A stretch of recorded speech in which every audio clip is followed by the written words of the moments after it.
Welcome to the Awakening Together channel here on YouTube. This is our Awakening Together weekly gathering. Each and every week we have a different minister who speaks. If you'd like to attend our services live, please visit our website awakening-together.org. Click on Online Sanctuary on the main menu. Then, How to Enter the Sanctuary. Our services are held Sundays at 10:15 a.m. Eastern Time. We'd love to see you in the sanctuary.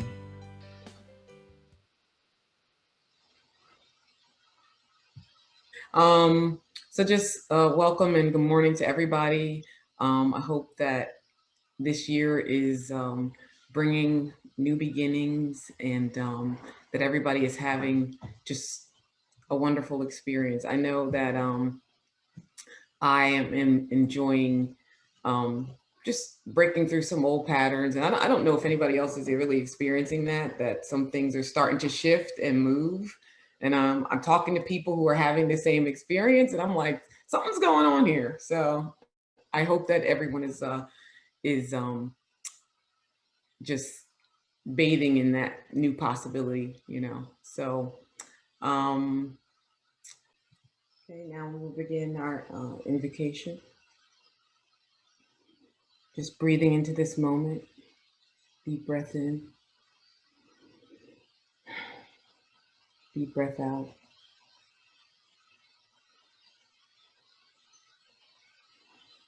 I'm knowing that in this moment,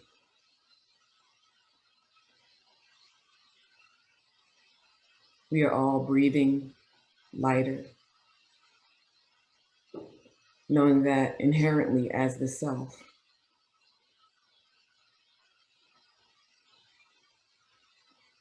as we look and we see what we truly are, we are automatically lighter. And that there is nothing we need to do for anything that we are not to fall away.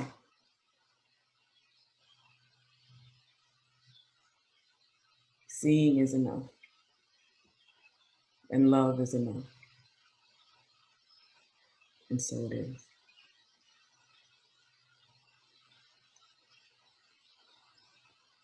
And now we'll have our reading she'll be reading The Escape to Nowhere by Paul Hedderman. That's page 13 and 15 and pages 38 through 43. So the way that Paul Hedderman writes is he is kind of, just to give you an idea, there's kind of like these statements, and then he kind of talks about the statements on each page. So he says, each moment life streams through the gates of the senses, fresh and new. That's conscious contact. Then the mind hijacks it, saying, I am what's in conscious contact. I am doing the seeing, touching, thinking. The mind's modus operandi is claiming. There is life and it's happening. Then the mind claims that life. Now life is happening to me. A bird flies by. There is simple consciousness of it. Seeing happens. Then the head says, I saw that. Who is seeing? The sense of being the one seeing becomes more important than seeing itself. The conscious contact is being claimed by the head. It puts you to sleep to the awareness that you are the conscious contact. Selfing is parasitic. It's taken over. You may be looking from it all day. Life is a verb. It's just happening. Not to anyone. Just energy, riffing like crazy. Selfing makes a noun out of itself. A thing through body identification. The illusion of being a noun is that everything is happening from outside to you. All day, every bit of conscious contact that is continually happening, your head is claiming it as you, being the one in contact. But the self is just a story the mind's running. Nothing ever happened to what I am. I am the pure and simple awareness of events. Life is happening. It's a verb. The verb is the reality and the noun is the illusion. You are looking at it from the point of view of being a noun, so you're missing it. That's what your head is doing all day, interpreting what is going on and making it into a story about something else. You lose the verbing of life as soon as the noun claims the experience as something that happened to it. You can drop down into verbing and see the noun in action, see it on its throne. The verbing doesn't stop. It's always on. There's not a past of presence, nor a future of presence. There is being now.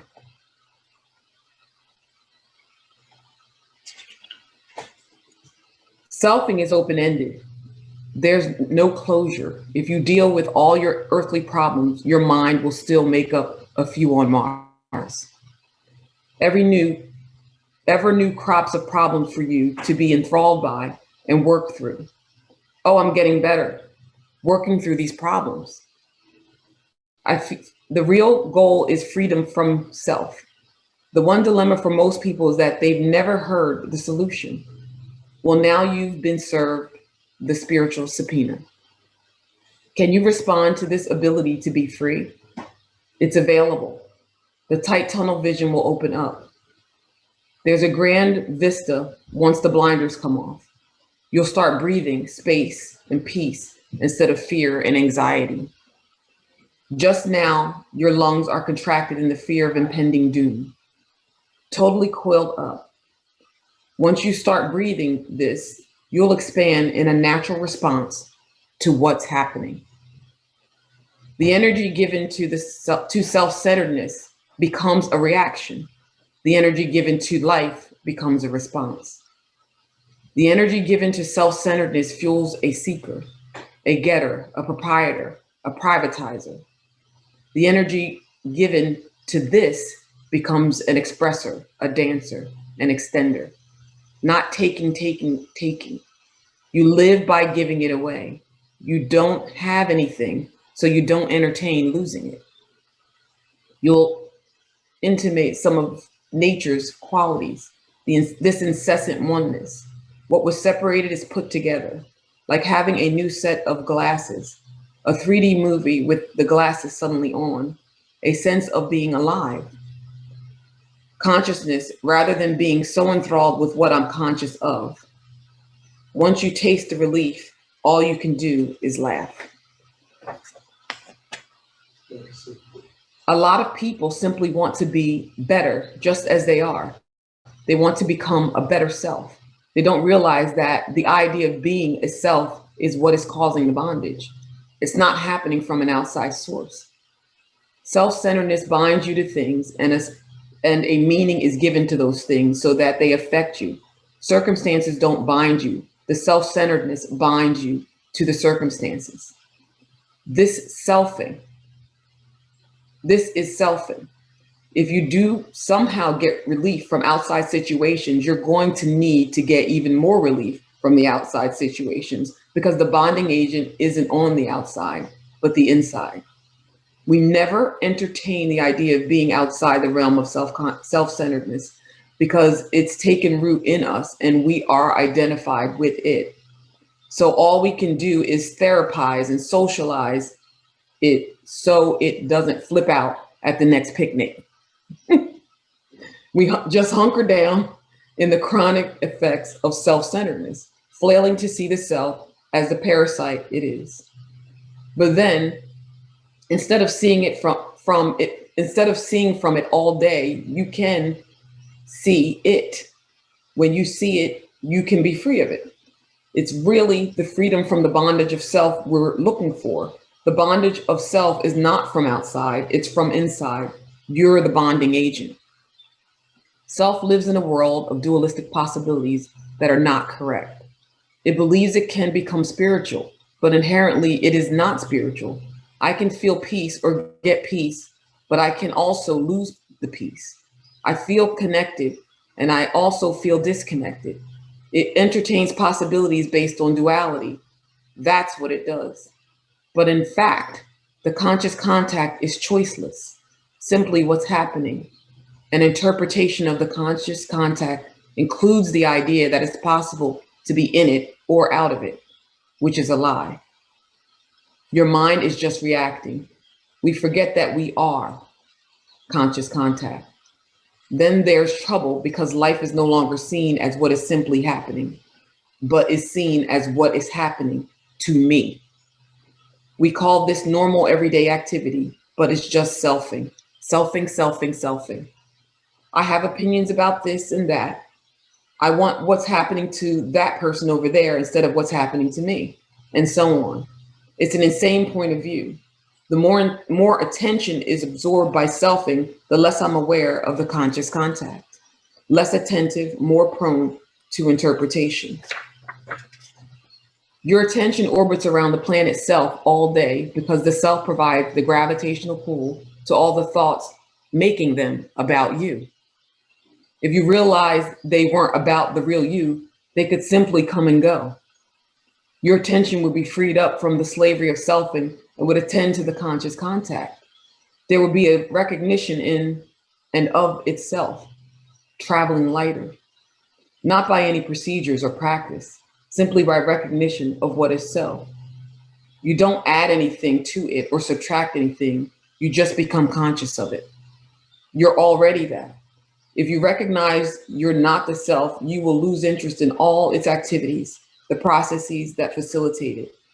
The reason I'm hooked on the narrative in my head is because I think it's about me. By freeing the attention from the selfing, we become aware of the conscious contact. The enslavement is over. Let's simply entertain that we may not be the selfing. Then you'll lose interest in obsessing with the thoughts, making up stories about the feelings you're having or not having. The attention that's glued to the screen of selfing will be released. We'll go back to the conscious contact, each moment's raw experience. Get a better self? When will that be delivered? Never now, always put off. When I arrive there, it will be great. And when you arrive, the happiness doesn't arrive, and the mind blames you for it. Selfing is not what you are. There is no noun happening. But when you look into the past or look into the future, it's all about what is happening to the self. It can worry the hell out of you. Faith in the mental projections produces anxiety. Solution: look at a situation and see no problem, only what is now. Beingness. With that recognition comes immunity from becoming a now. The real flavor of life, just happening, not happening to me. This is the open secret, the gateless gate, available at all times. Realize you're not in the problem, never have been. That's the solution. The lie is that you were in self, but you never were. Your attention was hijacked. That's all. The lie is that there is someone that was in self or out of self. Excuse me, read that again. The lie is that there is someone that was in self or out of self. There has never been anyone in, so how could there be anyone out? That concludes my reading. I love that.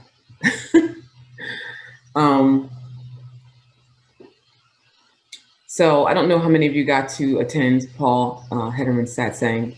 I truly enjoyed his presentation. I loved his analogy of the sheep and the lion. He talks about how he is not talking to the sheep. You know, the sheep has to do with that self-in consciousness, or that which has inserted itself before what comes before is what he calls the sheep. You know, and the lion is what we inherently are. And so when someone says after talk to him, you know, I don't get it, you know, he's like, good, because I'm not talking to you. It's always, you know, the self that's trying to come before, trying to understand, trying to interpret. So he talks about selfing and how it occurs so fast that we're not even aware of it. Selfing is the mechanism of claiming that occurs in the mind. So there's this claiming of the happening or verbing that claims that this happening is happening to me, or that I am hearing, touching, tasting, smelling, feeling. He says that there is then this presupposed I that is claiming to be the self. And this supposition is where we knowingly operate from. So he is hoping to bypass the sheep that the lion might hear and recognize that it is not the sheep, that it is a lion. And so he made so many analogies. He's very colorful for those of you who were lucky enough to be there. He has these analogies of the sperm trying to get to the egg during fertilization, but there's only one that gets through. And what this reminded me of is, we attend these satsangs and we have different spiritual teachers and books, and there's all this stuff coming at us, and the little self is trying to grasp it, get it. And every now and then something takes a seat in the back, comes through the back door, and there's just this knowing that happens. Like, how many times have you heard something and there's the one time that your jaw kind of drops and you just sit in silence with it because the lion heard it and it wasn't intercepted by that small self.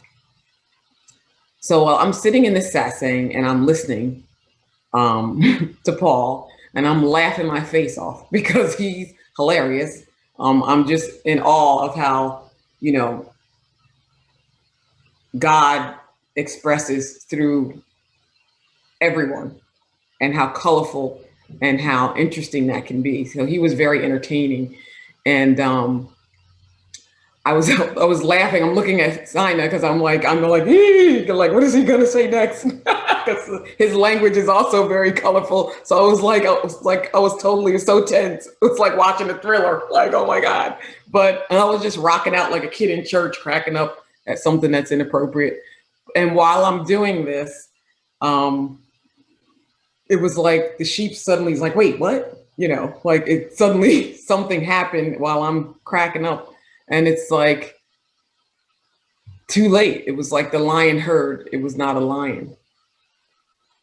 And it was like something sat and came through the back door of my consciousness and just took a seat. And I just kind of like sat in involuntary contemplation for like several days. It was amazing. It's almost like, I don't know if this is a good analogy, but like a kid hearing for the first time that they're adopted, and like they have to review, or they feel the need to revisit all that life has presented to them before this moment. Like, so that means, you kind of like, it just keeps coming and the door keeps opening, and there's this knowing that is presenting itself. But it's too late. Once that happens, there's nothing that selfing can do to undo that. And it's like you already saw, the feeble man standing behind the Wizard of Oz face. And it's like, you can't undo that sight. And you can't, the gig is up in that sense. And it's like, not that you never knew intellectually, that you're not the sheep. But when you know it, when the lion hears it, it's just a different, it's a different thing. So then you suddenly realize the weight of the bags you've been carrying, the beliefs, the fear, the sadness, the expectations, the disappointment, the defensiveness, the anger, and yes, the sheep that told you all these bags are necessary for survival. That's the heaviest bag. The sheep that I've been carrying on my back actually thinks that it's me. This idea of traveling lighter suddenly became so appealing as a possible reality all of a sudden, more than just a concept. And conscious contact, what does it mean to experience life directly without the commentator, the evaluator, the translator, the justifier, the meaning giver, the main filter through which I have been experiencing my life? We know that the bags are getting in the way, but we sometimes don't know how to put them down, or that we're even carrying them at all until life or someone points it out. What are the consequences of putting the bags down? And are there any? The sheep definitely think so. And do you even need to put them down, or just see that they are not you? So when we look at the baggage of what we call our problems, there is selfing happening. The concept of a problem means that there is a someone that something is happening to start with. In order to get involved with the problem, selfing has already begun. This is upsetting me. I have to do something. If I don't want this thing, if I don't set this thing straight, so-and-so will happen, and then I will feel even worse. Can logistical issues be managed without the drama of a me? Can the action figure, as he calls it, manage without the claiming? I remember when we did a retreat with Regina, and this was one of the exercises of just observing. And we said perhaps sadness is happening instead of I am sad. Boredom is happening instead of I am bored. Thirst is happening instead of I am thirsty. Or maybe pain is happening or wanting is happening. What the claiming does is it makes sure that there will be a download of past experiences, thoughts, and meanness that will reinforce what isn't happening, making the selfing the reality and the reality hidden. Conscious contact is then covered up by the claiming of what is not actually happening. There is a natural response to what is actually happening that naturally happens, yet we are constantly responding to what is not happening. It's like the fight or flight response being turned on when there is no tiger or bear in pursuit, just selfing. The selfing shoots the starter pistol and we just start running. There's not a marathon, we're just running. And it happens that quick. The sense of solving a problem is no longer present with conscious contact. And selfing is all about problems. And if we can see the mechanism, then we can see that we are not that. Every time I get stressed out the least bit, I can see that mechanism at play. Then I can see that I am not that. And I can see that that is just what it does. It's not personal, it's not or even intelligent. It just grabs any and every opportunity to be someone. Doesn't matter what kind of someone. Someone who's sad, happy, tragic, joyful, mad, broke, rich, worried, gotta do this, gotta do that.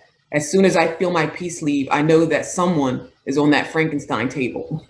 And before it takes its first breath, if I can see it and know that I'm not that, I can put down this bag that is hurting my back. And the more I see, the more conscious contact becomes a natural state for me.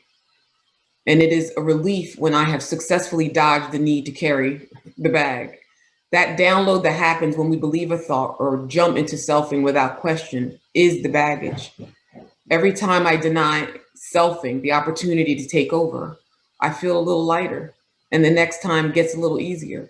Emotions get downloaded with all this meaning and memories and hurt and pain and power. It's like I'm taking items from previous downloads out of the bag every time I take the opportunity to see.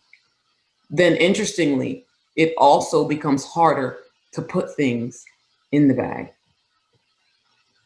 Our stories are like selfing novels that we have spent a lot of time writing. When you've written a novel, it's like your baby. It's been there for me all my life. And the kicker is, I actually think it's about me. He says, your attention orbits around the planet self all day because the self provides the gravitational pull to all the thoughts, making them about you. If we realize that these thoughts had nothing to do with us, we will be traveling lighter. These thoughts would not be as sticky if we could see the impersonal mechanism through which they're generated. By this recognition alone, I'm free. If every time I heard a dog bark, I said, that dog is barking at me, you would think I was crazy. You might say, hey, Bev, dogs bark, that's just what they do. Or let's say the dog is barking at me. Which feels lighter? Fear is happening, or I'm afraid of dog. Unworthiness is happening, or that dog doesn't like me. Selfing is like a big pocketbook that has a lot of room for other stuff of like vibration to go into it. He says, when we free up our attention from selfing, we become aware of conscious contact and the enslavement is over. And he asks us to entertain that we may not be the selfing. And he says, We'll lose interest in obsessing with the thoughts, making up stories about feelings you're having or not having. Selfing is not what you are. There is no noun happening. He says that looking into the past or future is all about what is happening to the self, and that faith in mental projection produces anxiety. What is it to look at life without the self, without this mechanism? Even all my fears about another are really about what its effect will be on me. How will I handle it? What will I lose? How will I feel? Who will I be with or without this person? How will I look? What does this mean about me? How will I go on? Everything is about me. I'm truly self-obsessed. It is a wonderful revelation to know that I am not that. And as Paul has said, I do not have to get out of what I am. I do not have to get out of what I am not. So there goes my spiritual journey, the next selfing expedition. He says the energy given to self-centeredness becomes a reaction, and the reaction is never ending. It is as infinite as we are, taking different shapes and forms, but going on and on. The energy given to life becomes a response, like living in real time with what is actually happening. The infinite unfolding of you.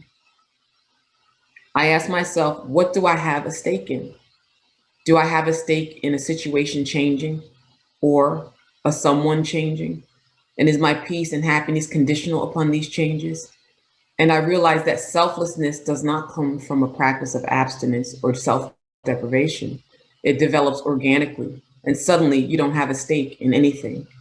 There's not a cold indifference, but just the knowing that I cannot have a stake in anything that is not permanent.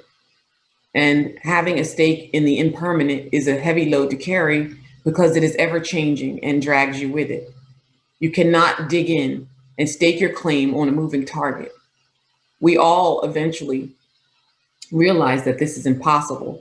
So we decide to give energy to life, the immovable, the unchanging, the spring from which everything else flows, and life becomes lighter. My kids are recently loving the Jim Carrey movies. And the latest one they watched was one called The Truman Show, which I'm sure a lot of you have seen, which was about a baby that was adopted by a corporation. And the corporation then created a world for him in this Superdome. And the world watched him, the whole world watched him grow up on TV as this reality show. Only he doesn't know that his world is not reality. He slowly wakes up from his pseudo-reality, and there's this cast member who loves him and he's in love with, who keeps crashing the set and throwing him hints that his world is not real. And he slowly realizes that he is a character in his own life and that this entire story has been created around him. To guarantee that he never wants to leave this dome, the director creates a horrible memory that makes him afraid to be in water, which is how one leaves the dome. So in essence, this baggage that he carries, this fear, keeps him bound to the dome. I, me, my memories, my trauma, my pain keep me bound. It's the selfing that keeps me bound. That feeling in the pit of my stomach, the fear that is only a happening turns into a me that I must protect. Then I thought, hey, this is the Beverly show. And all these characters are here just for me. I'm the main character of the show. There's the cast that plays the characters in my karmic patterns. There's the cast that created the one scene that is responsible for the heaviest bag that I'm carrying. There are characters that have shown me nothing but love and support, the do no wrong crew. And they all get up every morning just for me and say their lines. And yes, my husband and kids are in on it too. Every now and then, because I'm tired of all the baggage that I'm carrying and am willing to entertain a different reality, I meet a cast member who says, you know, this is not real. This would be all the spiritual teachers, books, gurus, etc., that I have come across in my lifetime. And they keep crashing the set as I become more and more curious, making me question what I am. So I would like to share this little snippet that Jim Carrey shares about his journey that I just thought was really powerful.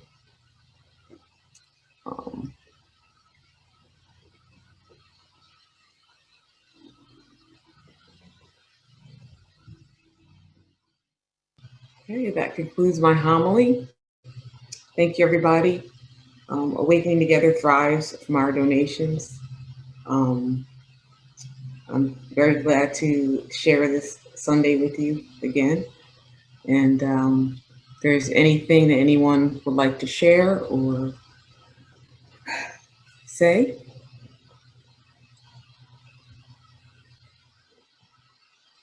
So just, I'll just close and just thank everyone for all of your energy, your time, the beauty of your presence, and always look forward to sharing this space with you, and look forward to next time.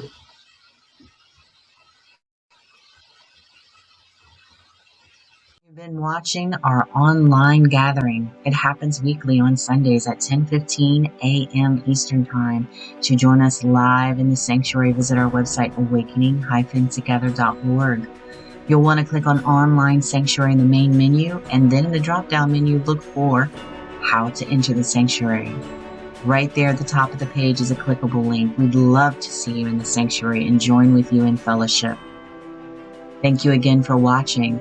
Also, please know that if you'd like to stay connected via the Awakening Together channel here on YouTube, you can subscribe and hit the bell for more notifications. We hope to see you in the sanctuary.